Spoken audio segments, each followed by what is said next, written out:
Sige, next question tayo. Kasi nagtatanong Sige ka po, lang next. hindi mo naman kaya ibigay yung mga bagay na gusto naming makita. Nagtatanong ka lang, so next question na lang. Apo, next question po.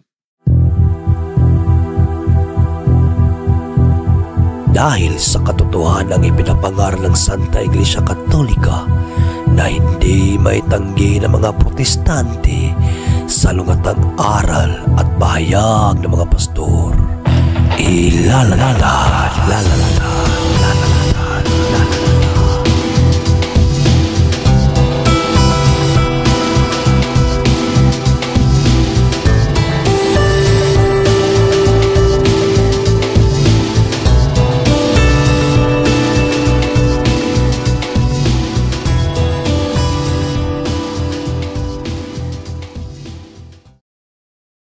Car back, sauce in hand.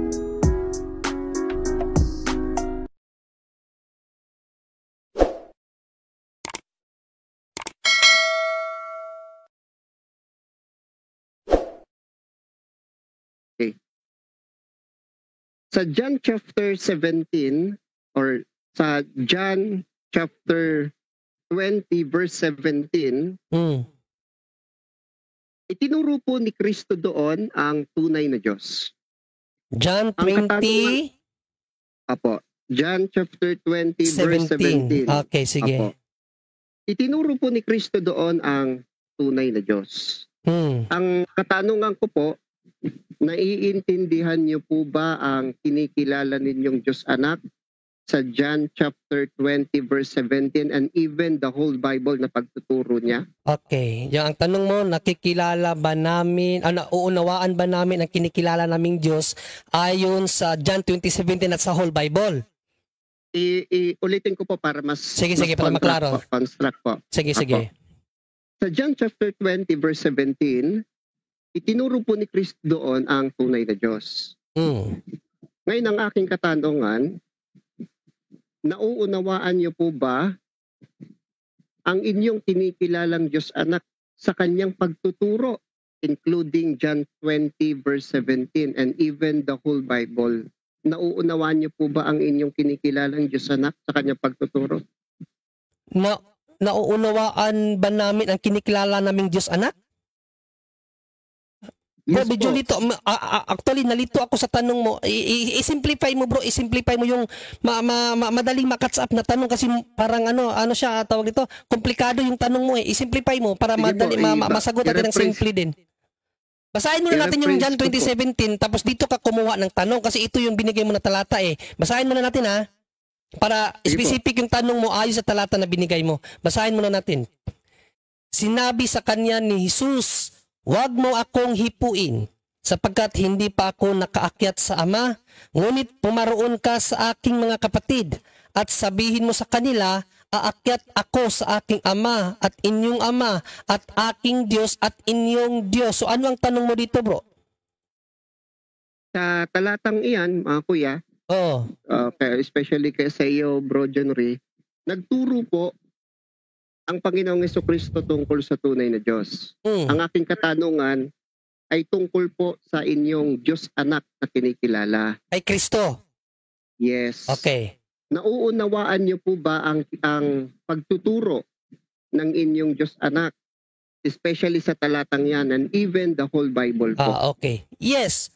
Naunawaan ko kasi ang isa sa misyon ni Kristo sa pagparito para ipakilala ang Ama. At ang kanyang Ama ay kanyang Diyos. Pero meron din sa Bible, kapatid, ang Ama, pinakilala din niya ang kanyang anak na Diyos. So hindi porkit pinakilala ni Kristo ang kanyang Ama na kanyang Diyos, hindi na Diyos si Kristo. Kasi kung babaliktarin natin, ang Ama, kinilala din niya ang kanyang anak na Diyos. So sasabihin ba natin ang Ama hindi na rin Diyos kasi kinilala niya ang kanyang anak na Diyos? Basahin natin. Hebreo 1:8. Hebreo 1:8. Kinilala ba ng anak o ng Ama ang kanyang anak na Diyos? Yes. Basahin natin. Ngunit tungkol sa kanyang anak ay sinasabi ang iyong luklukan. O Diyos, ang nagsalita dito ang Ama. Ano daw ang luklukan ng kanyang anak? O Diyos. Kinilala niya ang kanyang anak na Diyos. ay magpakailanman at ang setro ng katwiran ay siyang setro ng iyong kaharian. Kaya yung argumento mo, ginamit mo John 20:17 dahil sinabi ni Kristo ang Diyos Anak na ang aking Diyos ay inyong Diyos. So kinilala ni Kristo ang Ama na kanyang Diyos. So hindi na Diyos si Kristo. Mali. Dahil ang Ama, kinilala din niya ang kanyang anak na Diyos. At walang binabanggit na ang ako'y hindi Diyos. Wala Isa pa siyang yun. sinasabing Hindi, gano'n. never found in the Wala siyang Bible. sinasabing. Never found in the Bible Intindihin mo kasi. na sinabi ni Puro Kristo na I'm not Puro God. palpak, bro. Walang ganun, bro. Puro palpak ang mga ano mo, bro. Wala lahat sa hulog yung mga ano mo, talata mo. Never nagsabi si Jesus, hindi ako Diyos. Correct. Bigyan mo kami ng talata na sinasabing Ama lamang, ako hindi Diyos. Wala ka na namang mababasa noon. Eh, hindi ka na namang biblical. Eh. Bigyan mo nga kami ng talata. Kanina, Holy Spirit is not God. Walang talata. Second question naman kami kasi tinututulan mo. Nagipag-diskusyon ka na. Bigyan mo nga kami, sinabi na ni ating Panginoon sa Kristo, mga anak, ako'y hindi Diyos. Sige nga. Sinabi ba niya sa Bible? Sinabi ng ating Panginoon sa Kristo, ako ang hindi Diyos. Meron po ba o wala? Meron po. Ako'y hindi Diyos, ha? Letra por letra. Yes Hindi Diyos, ha? Hindi yun dahil sa unawa mo na. Kasi lahat ng Ang unawa gagamitin niya, mo. Brother Angel, ang gagamitin niya John John 8:40 na ako'y tao. Yes, tao siya, hindi niya sinabi doon na ako'y tao lang at hindi niya sinabi na ako'y hindi Diyos. Ang yun na nga sinasabi natin. Yung sinabi ng yung word na ako'y hindi Diyos, hindi yung sinasabing ako'y tao, siya'y tao talaga. Ang tanong dito kasi yung pinag-uusapan natin, yung ang ating Panginoon sa Kristo ay hindi Diyos. Kayo nag-interpret niyan, pero wala ka naman mababasa nun. Tanong uli, ang si Jesus ay hindi Diyos, ha? Yun ang word hindi yung ako'y tao, nagsasalita, ako'y taong ganito. Hindi gano'n, tao naman, naging tao siya eh. Ang pinupunto natin dito mga kapatid, sa mga nakikinig ngayon, sa mga INC, bigyan nyo kami ng talata, kanina pa namin binibigay sa inyo. May kapangyarihan siya, bumuhay sa kanya sarili at lahat, kaya niya ang kapangyarihan binigay sa kanya ng Ama. So, maraming talata po na pagpapatunay din na Diyos siya. Ngayon, yung problema niyo po dyan is hindi Diyos sa Diyos talaga. Ayaw niyo paniwalaan na Diyos siya. Bigyan mo kami, kanina ka pa nagbibigay ng talata, ang Ama ay Diyos, aking Diyos. Tama yun. Ang tinatanong namin ngayon, si Jesus ay hindi Diyos, sinabi niya mismo sa bibig niya. Meron ka mababasang talatang gano'n na ako'y hindi Diyos? Sabi ni Jesus. Meron po ba? Wala. Meron po. O sige, anong talata? Basahin natin na. Baka John 8:40 na naman yan. Baka naman tumama ka na ngayon. Tingnan natin. Sabi ni Jesus, ako'y hindi Diyos, ha? Apo. Opo, meron talaga. Ako'y hindi Diyos, ha? Sige, saan? Paano po ba Hindi, may Bible kami dito, bro, para makita ng lahat. May Bible kami dito. Wag mong gamitin yung version nyo. May version kayo dyan, na sarili nyong version. Wag yan. May Bible kami dito. Yung Bible na common ng lahat, wag yung version nyo. Yung Bisaya nyo na version, wag yun. Self-serving yun. Iba yun. Self-serving lang, wag kang mag-self-serving na. Marami kaming version ng Bible dito, wag lang yung version nyo. Kasi syempre, gagawa kayo ng sarili nyong version. Yung version na tanggap ng mga protestante. Yung version na tanggap ng protestante, ang Biblia. Tanggap ng protestante yan. Version. Ano po ang katunayan ninyo na kami ang gumawa po nito? Kayo lang ang may kanya na version eh. Wala namang iba eh. O kasi kung ang babasahin mo, alam ko naman John 8:40 Ito nakalagay sa John 8:40 bro. Datapwat, ngayon pinagsisikapan ninyo akong patayin na taong sa inyo'y nagsasaysay ng katotohanan. Sa inyo kasi, nakalagay dyan sa inyo na ako'y tao at hindi Diyos. Yan ang nakalagay sa Bible nyo eh. Bawal yan, dagdagan bro. At hindi Diyos dyan. Hindi ko po babasahin ang John 8:40. Hindi daw yan. Sige, tingnan natin bro. Basahin natin dito. Anong talata? Bro, kasi bro, Midan, ipapaalala lang kita, tandaan mo palagi bro, ano ang sinabi sa Kawikaan 30. Paalala ko lang sa iyo, 35:6. Ito ang wag mong gawin kapatid. Okay? Bawat salita ng Diyos ay subok. Siya'y kalasag sa kanila na nanganganlong sa Kanya. Huwag kang magdagdag sa Kanyang salita, baka Kanyang sawayin ka at masundan kang sinungaling.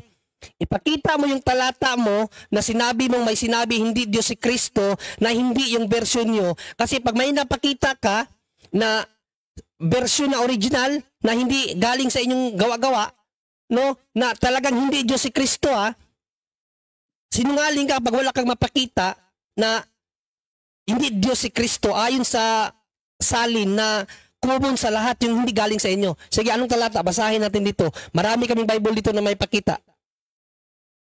Ako po ang magpapakita ng Hindi, talata dito at mismong ka, dito Biblia. ka sa amin nagtanong, kami ang magpo-produce. Anong talata? Wala po kayong salin nito eh. Kaya nga, sa inyo lang yan eh. Self-serving yan. Huwag yung self-serving. Ano ba yan? Pagkapuro ka Kasi ang palpak, sabi bro. nga, Ano bro, ba yung nangyayari sa'yo? ang sabi sa Bible, huwag mong dagdagan ang kanyang salita. Ayan Kawikaan 30:5-6, huwag kang magdagdag sa salita ng Diyos. Kung yung sinasabi mong version, wala yan sa original, dagdag yan. Kasi nungalingan yan. Ba't wala yung Bible nyo sa Google? Mm. Wala sa Bible Kung nyo ayaw sa niyo pong Wikipedia. tanggapin yung ipapakita ko. Sige, ibigay mo yung version. mag-select po ako. Ibigay mo yung verse. Basahin mo dyan sa talata mo. Ipapakita namin dito sa live. Ikaw, kahit basahin mo yung version mo. Ano yung verse? Ano yung verse? Ipapakita ko dito. Ipapakita namin yung ipapakita ko po sa original. camera. Sige, ano yung verse? Ang verse. Ibigay mo muna yung verse. Kahit yan ang basahin mo. Ang katanungan po na tatanggap ko ay malinaw.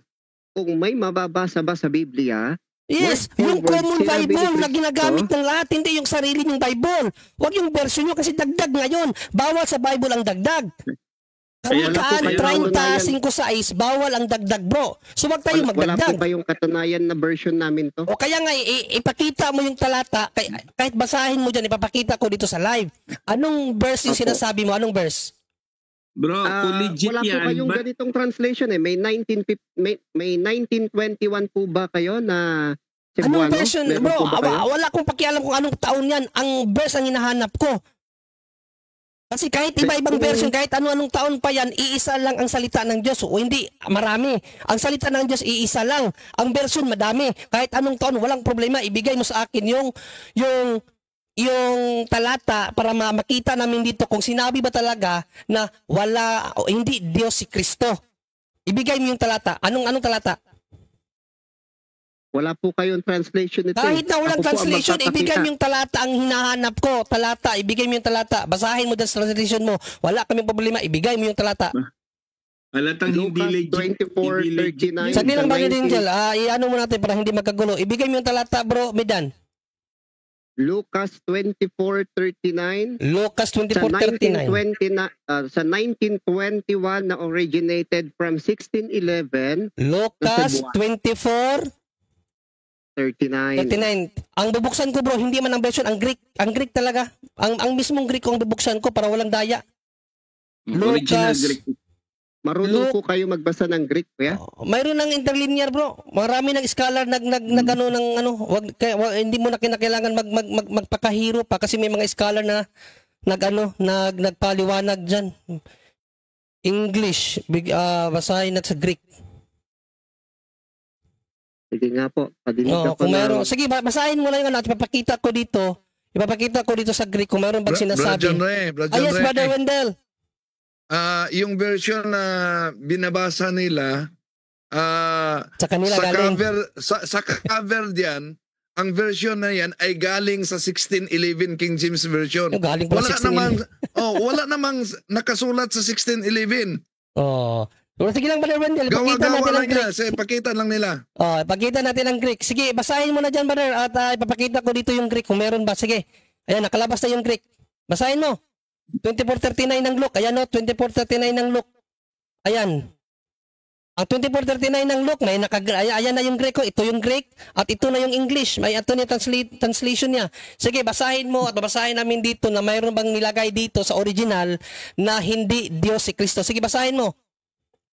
Diyan po sa pinakikita ninyo, kuya, ay wala po. Pero sa translation Wala pala, po, original Greek to. Wala. Greek to.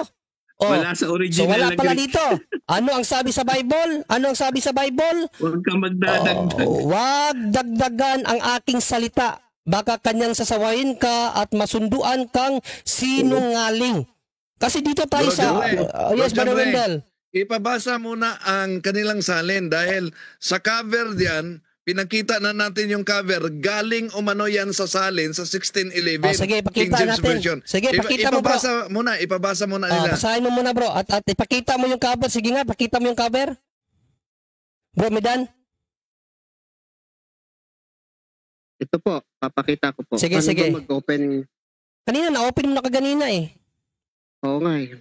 Medyo hindi ko kasi memorize pa. Pasensya na. Okay lang, okay lang. Andyan naman yan. I-share mo lang, share.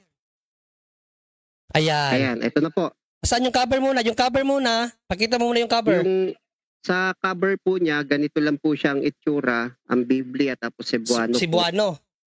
Tapos anong nakalagay?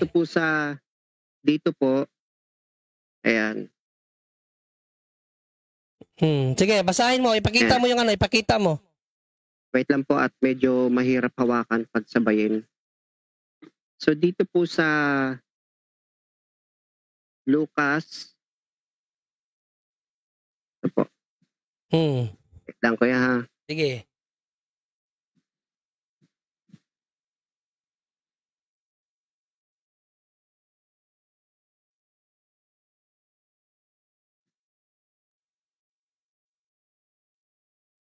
Sabi mo ganina 24:39 eh. Apo. Ito po, kuya. Sige, basahin mo. Ito po yung 39. Pasensya na kayo, itutuloy po pala hanggang 40. Sige, basahin mo. Oo. Apo, sabi po ni Kristo dito, tawo o dili Diyos. Sa Tagalog po. Basahin, wag mong direktuhin. Wag mong direktahin yung basahin mo yung buo. Yung buong hindi po ako Cebuano eh. Okay. Hindi ka pala Cebuano, no? Hindi po ako Cebuano. Pero makikita niyo po sa translation na ito, word for word, tawo og dili Diyos. Well, in-research ko na po kung anong translation yan, tao at hindi Diyos.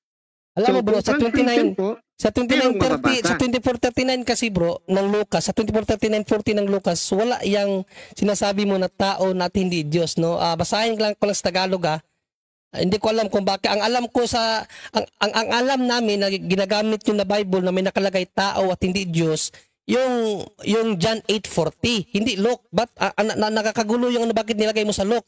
Nagbigay ka lang ng ibang talata eh. Pero ang pagkakaalam namin dyan, John 8:40 yan, yung Bisaya version ng Cebuano, ang nakalagay, tao og dili Diyos. Kaya Bisaya ako at alam namin yung ginagamit nyo na Bible. Biblia nyo yan. Kasi sa 24:39 bro, ng Tagalog, walang ganyan. Basahin natin tingnan ninyo ang aking mga kamay at ang aking mga paa. Ako rin nga, hipuin ninyo ako at tingnan sapagkat ang isang espiritu'y walang laman at mga buto na gaya ng inyong nakikita na nasa akin. At pagkasabi niya nito ay pinakita niya sa kanila ang kanyang mga kamay at mga paa. Saan dyan pwedeng ilagay na ako'y tao at hindi Diyos? Iba yung konteksto eh. Ang sinasabi, alam mo bro, yung binabasa mo, John 8:40 yan. Kasi sa Cebuano ng John 8:40, ito ang mababasa kasi. Sa Cebuano na Biblian nyo, hindi yung sa Common Bible. Ang sa inyo kasi ganitong nakasulat niyan. Datapwat ngayon pinagsisikapan ninyo akong patayin na tao at hindi Diyos. Yung hindi Diyos, dinagdag nyo dyan.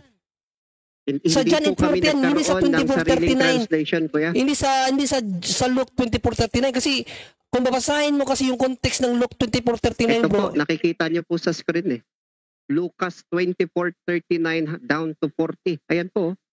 Kasi ilapit mo pa ng konti yung word na pulong at yung word na tao at di Diyos. Ilapit mo ng konti.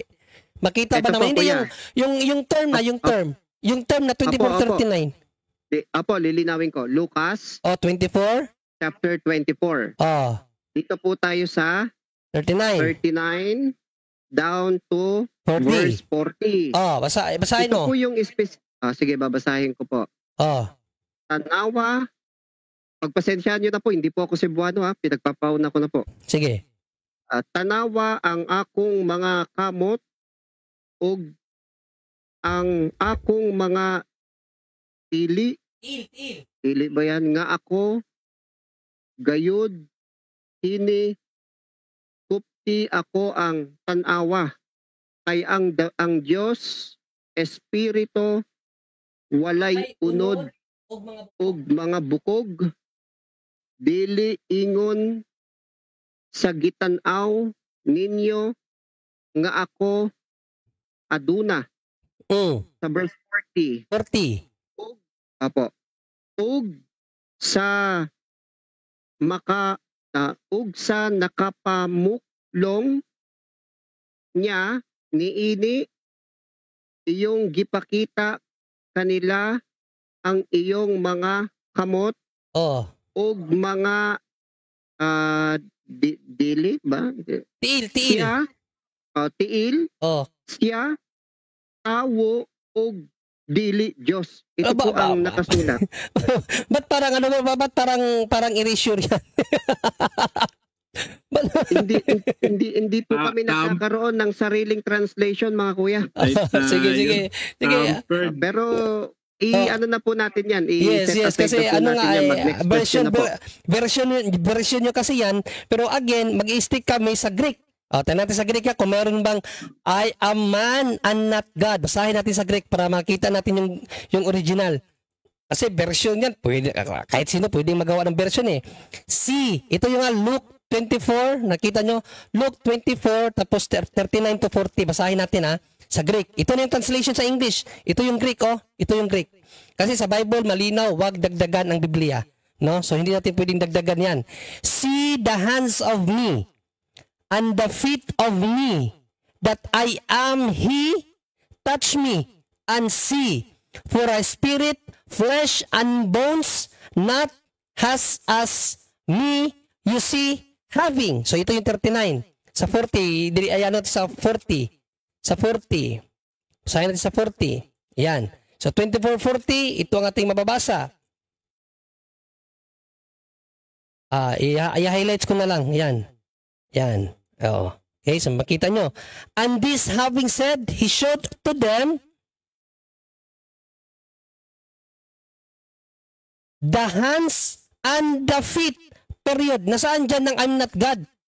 I'm a man, not God. Saan dyan? Wala naman dyan nakalagay. I'm a man, not God. Saan dyan? So, hindi namin alam kung sino gumawa niyang version mo. Kasi sabi mo, hindi sa inyo yan. Baka saksi ni Jehovah gumawa niyan, no? Kasi maraming relihiyon na ngayon hindi naniniwala sa pagka-Diyos ni Kristo. Pero kapatid, tandaan mo palagi ang sinabi ng Bible, Kawikaan 30:5-6, huwag mong dagdagan ang aking salita. Tingnan natin ano ang salita ng Diyos sa original. Walang sinabi sa Lucas 24:39-40, even in John 8:40, at kahit saan pa mang talata na sinabi ni Jesus, I am not God. Walang sinabing ganun, kapatid.